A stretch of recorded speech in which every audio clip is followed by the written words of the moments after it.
नमस्कार साथियों, मैं यशपाल सिंह बघेल एक बार फिर से आपका हार्दिक स्वागत करता हूं आपके अपने YouTube चैनल एग्जाम योद्धा 2020 में। जैसा कि दोस्तों आपको पता है, हम इतिहास पढ़ रहे थे। इतिहास में दोस्तों हमने लास्ट लेक्चर में क्या कंप्लीट करा दिया था? तुगलक वंश दोस्तों हमने कंप्लीट करा दिया था, है ना। दिल्ली सल्तनत वाला हमारा पोर्शन चल रहा था। दिल्ली सल्तनत में दोस्तों अब तक हमने क्या पढ़ा? गुलाम वंश पढ़ा। गुलाम वंश के बाद दोस्तों खिलजी वंश पढ़ा था हमने। खिलजी वंश के बाद तुगलक वंश पढ़ा था, है ना। लास्ट लेक्चर में हमने तुगलक वंश कंप्लीट करा दिया। अगर दोस्तों इससे पहले वाला लेक्चर देखना है तो लिंक मैं डिस्क्रिप्शन में दे दिया है, वहां जाकर के आप देख सकते हैं। और दोस्तों इससे पहले की और भी जितनी वीडियो है सबका मैंने जो है लिंक डिस्क्रिप्शन में दे दिया है। अगर आप हमारे चैनल पर नए आए हैं तो चैनल को सब्सक्राइब करें और वीडियो को एंड तक देखें। तो चलिए दोस्तों चलते हैं, आज बात करेंगे किसके बारे में? सैयद वंश के बारे में, है ना।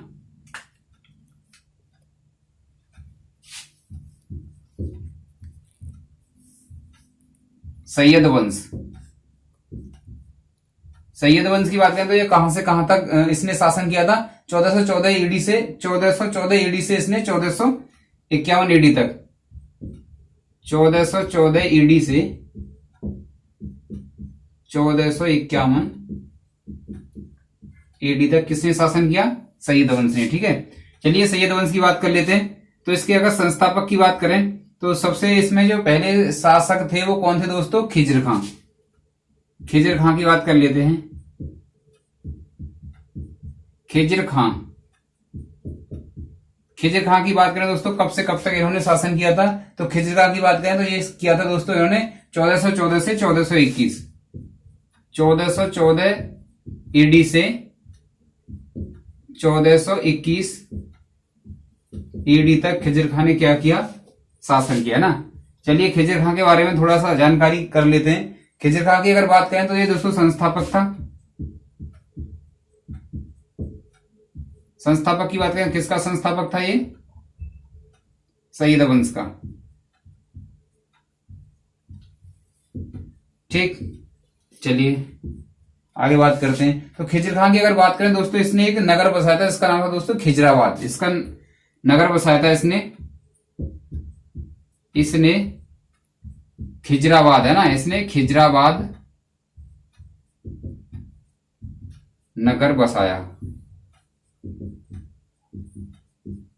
कुछ छोटे छोटे पॉइंट हैं इसमें, सैयद वंश में से कम ही आता है ना। जितना मैं आपको कराऊंगा इतना पूछा जा चुका है, इसीलिए मैं इसमें से थोड़ा थोड़ा ही कराऊंगा जो अब तक एग्जाम में पूछा गया है या पूछा जा सकता है। ठीक है, चलिए तो खिजराबाद नगर बसाया। ठीक है, चलिए आगे बात कर लेते हैं। आगे दोस्तों को बात करें तो इसने क्या है? सुल्तान की उपाधि धारण नहीं की थी। इसने क्या किया था? इसने सुल्तान की उपाधि धारण नहीं की। इसने सुल्तान की उपाधि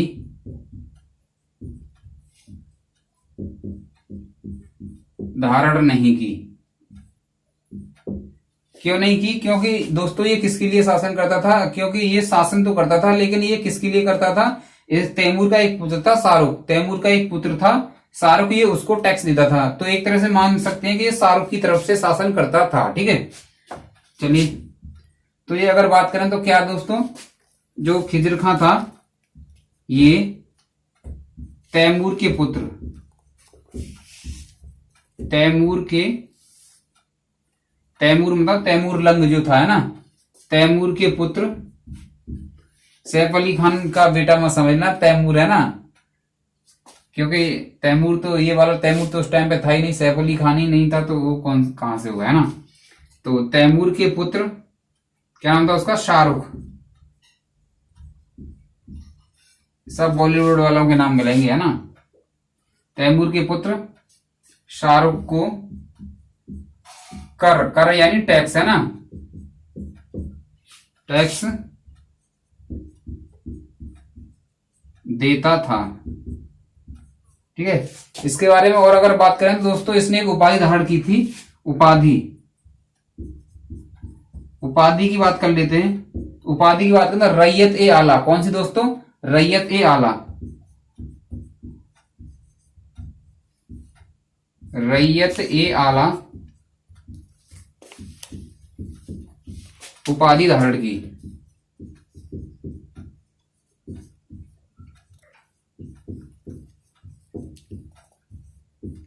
रैयत ए आला उपाधि क्या की दोस्तों? इसने धारण की थी। ठीक है, ये इसके बारे में खिज्र खां के बारे में इतना ही है।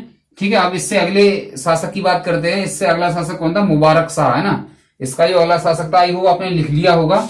अगर नहीं लिखा है तो आप स्क्रीनशॉट ले सकते हैं और इसे अलग अलग स्टडी ग्रुप में जो भी आप जानते हैं, जिनको भी स्टडी से जो जुड़े हुए हैं, उनको आप जो है इसको शेयर भी कर सकते हैं। ठीक है, तो चलिए दोस्तों, इसके साथ मैं साफ कर दे रहा हूं इसको। अगर ये वीडियो आपको पसंद आए दोस्तों, आप लाइक करेंगे और चैनल पे अगर आप नए आए हैं तो चैनल को आप सब्सक्राइब करेंगे, है ना। जिससे दोस्तों हम जितनी वीडियो बनाएंगे वो जो है आपके पास पहुंचती रहेगी। ठीक है, उसका नोटिफिकेशन आपको मिलता रहेगा और उसे जो है आप आसानी से प्राप्त कर सकते हैं। ठीक है, चलिए बात करते हैं आगे। आगे दोस्तों बात की जाए तो मैंने क्या बताया, अभी मुबारक शाह की बात करेंगे ना। मुबारक शाह, मुबारक शाह की बात करें तो इसने दोस्तों शासन जो किया था वो कहां से कहां तक किया था? इसने किया था दोस्तों 1421 एडी से 1434 एडी तक। 1421 एडी से 1434 एडी तक। ठीक है, इसके बारे में बात कर लेते हैं। इसकी अगर बात करें तो इसके बारे में कोई खास जानकारी नहीं है, ना ही इसने कुछ काम किया इतिहास में ऐसा जो याद करने योग्य हो या एग्जाम में आने योग्य हो, है ना। एक ही बात याद कर लेना, इसने एक मुबारकाबाद नाम का एक शहर बसाया था, मतलब एक नगर बसाया था। वो कहां पर है? दिल्ली में। इसने मुबारक नाम है तो मुबारक शाह को हटाओ, बाद लगा दो इसकी जगह पे।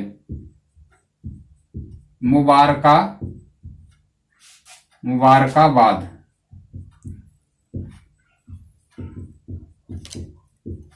बसाया। अगर मुबारकाबाद की बात करें तो ये मुबारकाबाद है कहां पर दोस्तों? ये दिल्ली में है ना। ठीक है, चलिए आगे बात कर लेते हैं। आगे दोस्तों अगर बात की है तो इससे जो अगले शासक जो आया था वो कौन आया था? मोहम्मद शाह आया था। वो कौन आया था? मोहम्मद शाह।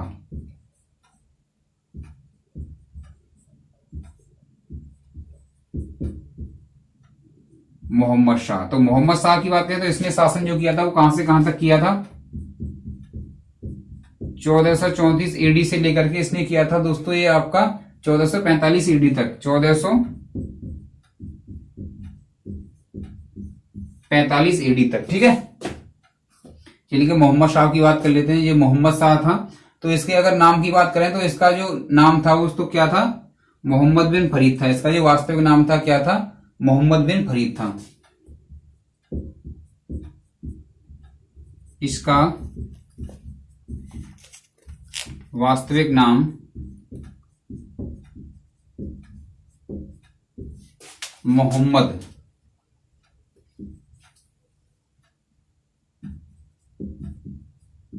बिन फरीद। ठीक है, एक गाना सुना होगा, हर दर्द की दवा है मोहम्मद के शहर में, है ना।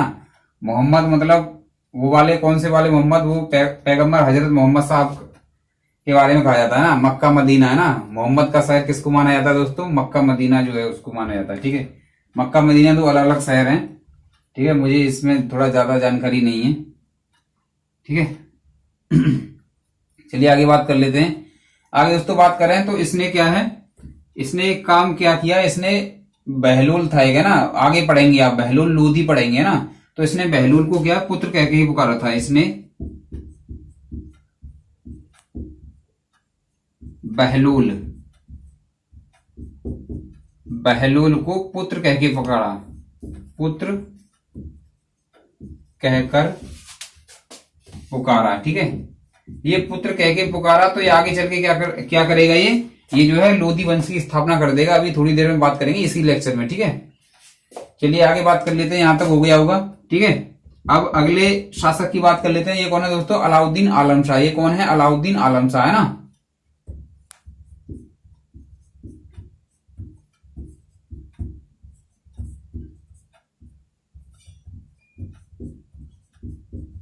अलाउद्दीन आलम शाह। अलाउद्दीन आलम शाह की बात करें तो इसके अगर शासन की बात करें तो इसने कहां से कहां तक किया था? 1445 एडी। ठीक है, 1445 एडी से अगर बात की जाए तो कहां से कहां तक? 1451 एडी तक। 1451 एडी तक इसने भी दोस्तों कोई भी ऐसा काम नहीं किया जो मतलब याद करने योग्य हो या इतिहास में जिसका नाम लेने योग्य हो, है ना, जो जिसकी चर्चा इतिहास में करी जाए। तो बस इतना ही याद कर सकते हैं इसमें कि ये जो है सैयद वंश का अंतिम शासक था। ठीक है, तो ये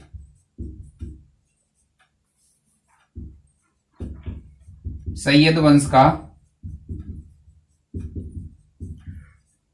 अंतिम शासक था, है ना, अंतिम।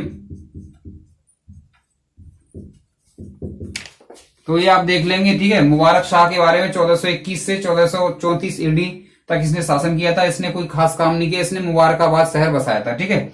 आगे अगर बात करें दोस्तों मोहम्मद शाह, तो मोहम्मद शाह की अगर बात करें तो 1434 ईडी से 1445 ईडी तक इसने शासन किया था। इसका वास्तविक नाम मोहम्मद बिन फरीद था, ठीक है, मोहम्मद बिन फरीद था। और इसने क्या है, बहलोल था, उसको पुत्र कह के पुकारा था, है ना। अगर पुत्र कह के पुकारा है तो शासक है, किसी को पुत्र कह के पुकारा है तो समझ लो कि वो शासन भी करेगा आगे चल के, ठीक है। तो ये लोधी वंश की स्थापना करेगा। अभी जस्ट बता रहा हूं 1 मिनट में आपको। अलाउद्दीन आलम शाह की अगर बात करें 1445 से 1451 ईडी तक 6 साल इसने शासन किया।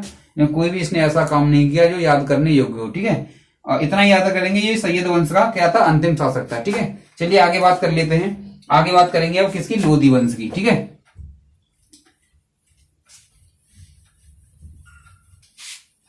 लोधी वंश की बात दोस्तों बात करेंगे फिर किसकी, मुगल साम्राज्य की। मुगल साम्राज्य पढ़ाएंगे, जितने भी इसमें मुगल शासक हुए हैं सबके बारे में विस्तार पूर्वक बताएंगे, ठीक है। बाबर, हुमायूं, अकबर, जितने भी आएंगे, है ना,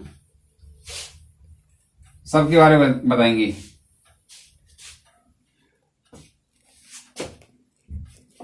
चलिए बात करते हैं लोधी वंश की।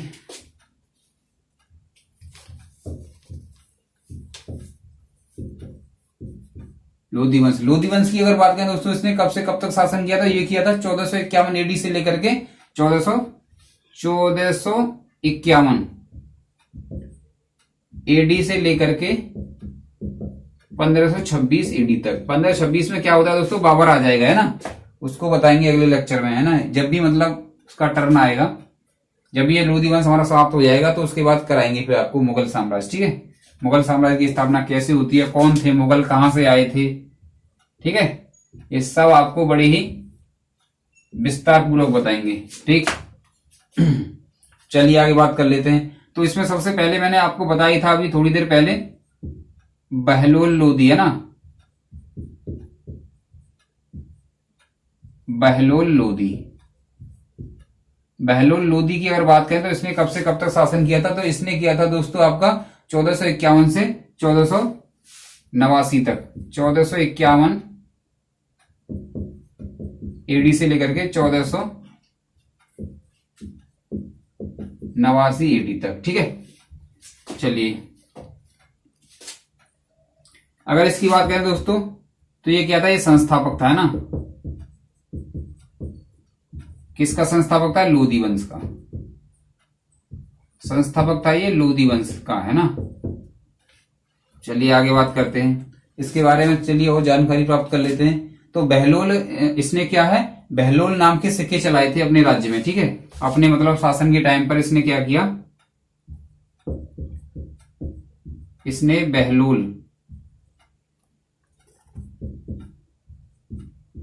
बहलोल नामक सिक्के चलाए।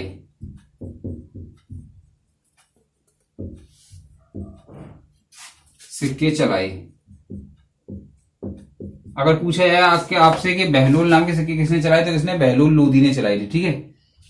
बहलोल लोधी ने चलाई, ठीक। चलिए आगे बात कर लेते हैं। आगे दोस्तों अगर बात करें तो अफगानिस्तान के एक खिलजई, है ना, अफगानिस्तान में क्या है, एक गिलजई नाम की जगह है ना, गिलजई नाम का एक कबीला था। तो उसकी बात करें तो उसकी एक शाखा है, इसका नाम क्या है दोस्तों, साहूखेल, है ना। उसकी शाखा का नाम क्या है, साहूखेल, जिसमें ये क्या हुआ था, पैदा हुआ था, ठीक है। तो क्या बताया था मैंने आपको, अफगानिस्तान,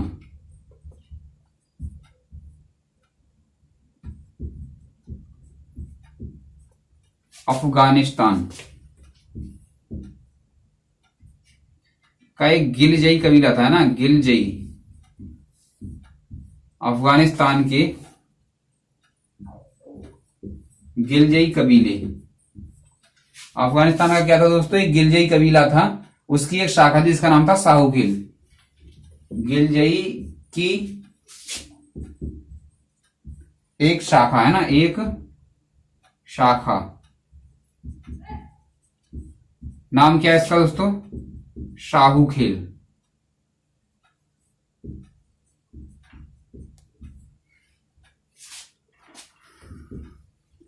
शाहू खेल में क्या हुआ था, पैदा हुआ था, मैं पैदा हुआ। तो अगर बात करें तो ये लोधी वंश कहाँ का माना जाता है दोस्तों, ये अफगानिस्तान का है ना। संस्थापक क्या है, किसका है, लोधी वंश का है। बहलूल नाम के सिक्के प्रचलित किए इसने। अफगानिस्तान के गिलजई कबीले की एक शाखा है, इसका नाम है शाहू खेल, उसमें ये पैदा हुआ था। कौन, बहलूल लोधी। ठीक है, चलिए अगर बात करें तो ये इसने क्या है, गाजी की उपाधि धारण की थी, और गाजी की उपाधि धारण करने के साथ ही ये गद्दी पर बैठ गया था, है ना। तो इसने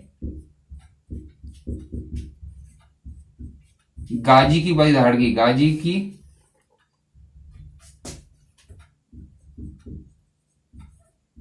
उपाधि धारण करने के साथ ही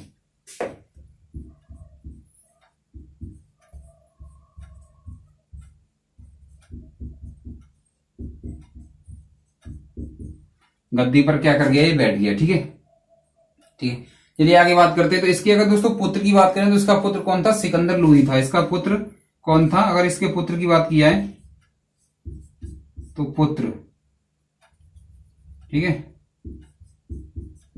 इसका पुत्र वो अभी शासक बनेगा, उसके बारे में आज ही चर्चा करेंगे दोस्तों। इसका पुत्र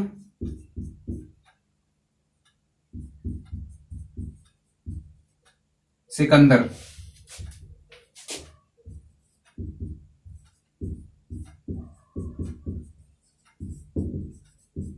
इसके पुत्र की बात करें तो कौन था, सिकंदर लोधी था। ठीक है, कौन था इसका पुत्र, सिकंदर लोधी था। ठीक, तो अब आई होप आपको ये समझ में आ गया होगा कि लोधी वंश की स्थापना कैसे हुई, है ना, और ये कहाँ के थे, किस कबीले के थे और किस शाखा के थे, ये आपके समझ में आ गया होगा, है ना, आपको अच्छी तरह समझ में आ गया। ठीक है, चलते हैं दोस्तों, इसके बाद फिर आगे सिकंदर लोधी की भी चर्चा कर लेते हैं आज ही। ठीक है, अभी टाइम भी ज्यादा नहीं हुआ। आई होप ये आपके समझ में आ रहा होगा। एक एक लिंक करके जोड़ेंगे ना, इस प्रकार आप पढ़ेंगे तो लिंक करके, तो आप जो है नहीं भूलेंगे। ठीक है, आपने थंबनेल में भी देख लिया होगा क्या लिखा हुआ है हमने, कि ऐसे पढ़ोगे तो कभी नहीं भूलोगे, ना, यानी आप लिंक करके पढ़ोगे एक दूसरे से, कड़ी बाई कड़ी, है ना, स्टेप बाय स्टेप पढ़ोगे, है ना, वंश बाई वंश पढ़ोगे। तो आप ऐसे नहीं कि कोई भी ऑब्जेक्टिव की बुक उठा ली, कभी कुछ सॉल्व कर लिया, कभी कहीं के लगा लिया, किसी वंश के लगा लिया, कभी किसी वंश के, ना, तो इससे क्या है, आपका हिस्ट्री क्लियर नहीं होगा। हिस्ट्री क्लियर करने के लिए आपको थ्योरी पढ़नी पड़ेगी, है ना, जो भी इंपोर्टेंट है जो हम करा रहे हैं। ठीक है, तो चलिए सिकंदर लोधी की बात कर लेते हैं।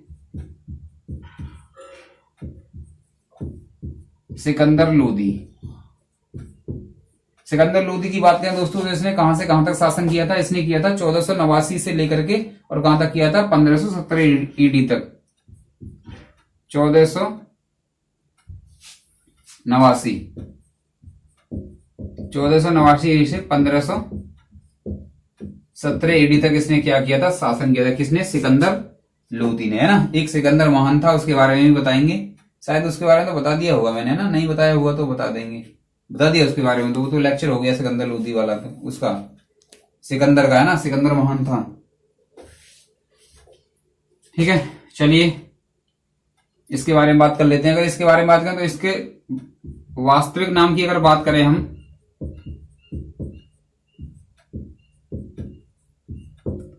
वास्तविक नाम था इसका दोस्तों निजाम खां।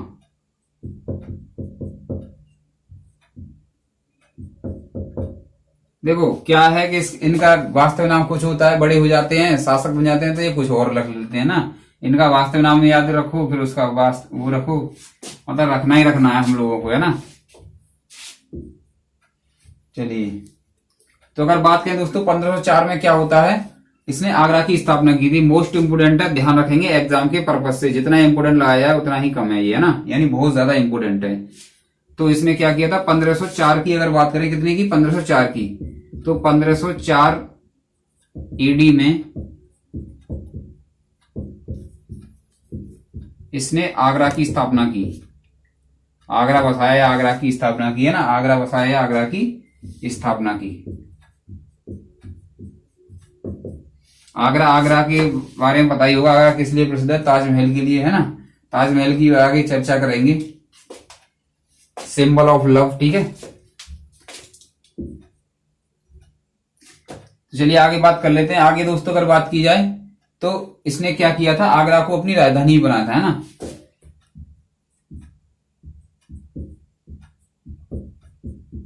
आगरा को अपनी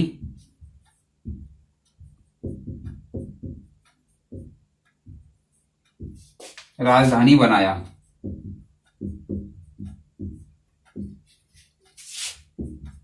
आगे बात कर लेते हैं, आगरा को क्या कर दिया इसने, यानी आगरा की स्थापना करी, और आगरा की स्थापना करने के बाद इसने आगरा को क्या किया, अपनी राजधानी बना दिया, है ना। दिल्ली में सिकंदर लोदी ने क्या किया था, वजीर मियां युवा द्वारा, है ना, वजीर मियां युवा द्वारा मोठ की मस्जिद का निर्माण करवाया था, है ना। दिल्ली में क्या किया सिकंदर लोदी ने,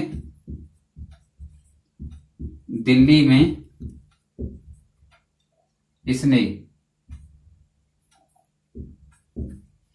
क्या दोस्तों, मोठ की मस्जिद का निर्माण करवाया था ना। क्या कराया था, मोठ की मस्जिद का निर्माण। और किसके द्वारा करवाया था, ये वजीर मियां थे, वजीर मियां युवा के द्वारा ना। दिल्ली में इसने वजीर मियां युवा, मियां युवा नाम है ये ना, वजीर मियां युवा द्वारा मोठ की मस्जिद, मोठ की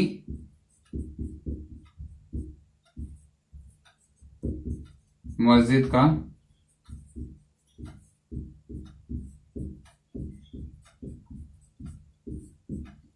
निर्माण करवाया। ठीक, चलिए आगे बात कर लेते हैं। मोठ की मस्जिद बनवा दी भाई इसने, ठीक है। आगे बात करें तो इसने क्या है, संस्कृत का आयुर्वेद एक ग्रंथ, संस्कृत का आयुर्वेद ग्रंथ है, उसको इसने क्या किया, फारसी में अनुवाद करवा दिया ना। संस्कृत का आयुर्वेद ग्रंथ,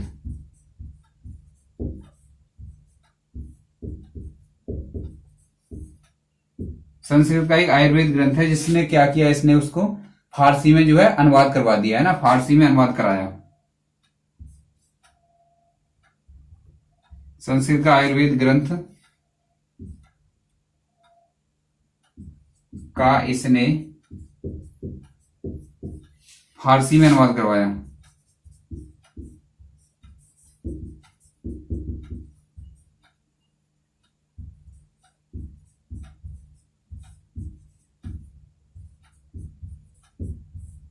फारसी में क्या किया था, अनुवाद करवाया, ठीक है। चलिए, अनुवाद तो कराया, लेकिन किस नाम से कराया, अब ऐसा तो नहीं है, संस्कृत है तो उसका नाम संस्कृत रख दिया होगा, इसने उसका नाम भी चेंज करवाया हुआ है ना। तो नाम था दोस्तों फरहंगे सिकंदरी नाम से। किस नाम से दोस्तों, फारसी में अनुवाद करवाया। और किस नाम से करवाया था इसने फारसी में, फरहंगे, फरहंगे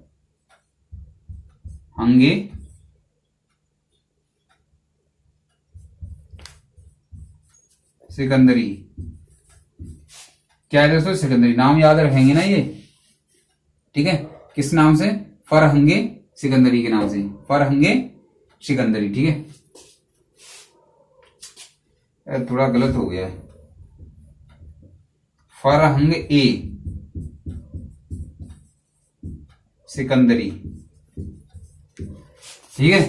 तो अगर बात करें इसकी, दोबारा से बात कर लेते हैं, एक बार इसका रिवाइज करवा देते हैं। सिकंदर लोदी 1489 एडी से 1400 यानी 1517 एडी तक, ठीक है। वास्तविक नाम इसका क्या था, निजाम खां इसका वास्तविक नाम था। 1504 में एडी में इसने क्या किया था, आगरा नगर, एडी मतलब ईस्वी, ठीक है। तो इसने आगरा की स्थापना की, आगरा को इसने अपनी राजधानी बनाया था। इसके बाद इसने क्या किया, दिल्ली में इसने वजीर मियां युवा द्वारा मोठ की मस्जिद का निर्माण करवाया, ठीक है। संस्कृत का एक आयुर्वेद ग्रंथ था, इसने इसको क्या किया, फारसी में अनुवाद करवा दिया। किस नाम से, फरहंगे सिकंदरी नाम से, ठीक है, फरहंगे सिकंदरी नाम से। ये हो गया क्लियर, ठीक है। आई होप आपने कर लिया होगा, तो मैं इसको साफ कर दे रहा हूं, ठीक है। अब बात करेंगे मकबरे के नाम की, मकबरा भी बनवाया था इसने, है ना। आई होप आपको ये सब क्लियर हो रहा होगा, जो भी मैं यहां पर बता रहा हूं इस पे बोर्ड पे, व्हाइट बोर्ड पे। चलिए अब बात करेंगे दोस्तों, दिल्ली में इसने क्या किया, स्वयं का मकबरा बनवा दिया। इसने क्या किया दोस्तों, दिल्ली में क्या किया इसने दिल्ली में क्या किया, स्वयं का मकबरा बनवाया, स्वयं का मकबरा बनवाया। और दोस्तों अगर इस मकबरे की बात करें तो मकबरा क्या है ये? भारत में निर्मित दोहरे गुम्बद का पहला ऐसा मकबरा है जो दोहरे गुम्बद का है ना। गुम्बद तो समझते ही होंगे ना, इस टाइप से जो गुम्बद होता है ना। तो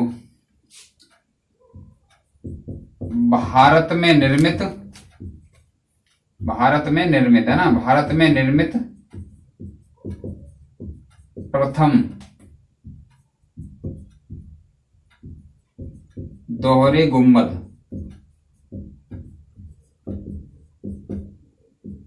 का मकबरा। ठीक है दोस्तों, और ये दोस्तों क्या है? पहला ऐसा मकबरा है जिसके चारों तरफ क्या है? चार दीवारी है।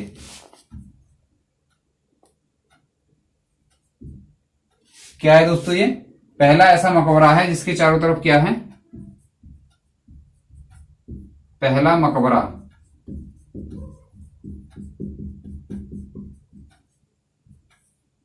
जिसके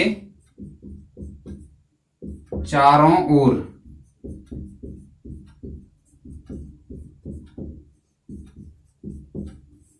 चार दीवारी है। जिसके चारों ओर क्या है? चार दीवारी है ना।